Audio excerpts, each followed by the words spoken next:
Bienvenue sur InfoLive TV, ici Dina Cohen pour notre flash d'information. L'Agence internationale de l'énergie atomique a adopté à Vienne ce samedi une résolution appelant tous les États du Proche-Orient à renoncer à l'arme atomique. Cette résolution concerne donc également Israël qui, selon les pays arabes du Conseil, reçoit un traitement particulier dans ce domaine. Après plusieurs jours de débats houleux, le texte a été voté par 82 voix contre aucune, dont 13 abstentions. Presque tous les pays membres de la Ligue arabe ont quitté la salle avant le scrutin.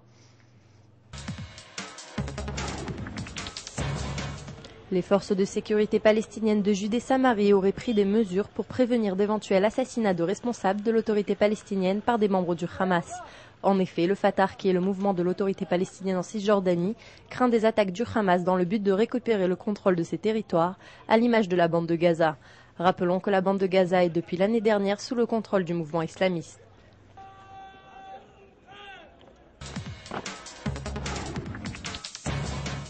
Ce dimanche, lors de leur réunion hebdomadaire, les membres du cabinet débattront du transfert de l'acte de propriété du cours Sergueï aux mains du gouvernement russe.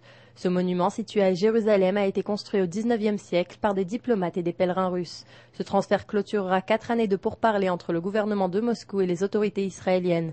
Le Premier ministre Ehud Olmert devrait annoncer la décision du gouvernement à son homologue russe lors de son voyage à Moscou ce lundi.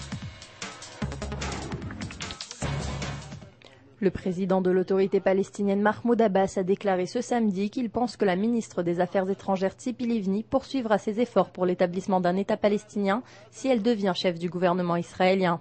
Lors d'une conférence de presse à Ramallah avec le ministre des Affaires étrangères français Bernard Kouchner, Abbas a déclaré que les entretiens de paix israélo-palestiniens continueraient en dépit des futurs changements politiques en Israël et aux États-Unis. Le Premier ministre Ehud Olmert, qui doit se rendre à Moscou ce lundi, devrait focaliser sa visite sur le sujet iranien en insistant auprès des autorités russes sur l'opposition israélienne à toute vente de missiles à l'Iran. En effet, les services de sécurité israéliens deviennent de plus en plus concernés par les discussions entre la Russie et l'Iran pour la vente de missiles antiaériens S-300. Le déploiement de ces missiles représenterait un obstacle important à une éventuelle offensive israélienne. C'est la fin de ce journal. Merci de l'avoir suivi sur InfoLive TV, la première télévision israélienne qui diffuse en 4 langues depuis Jérusalem.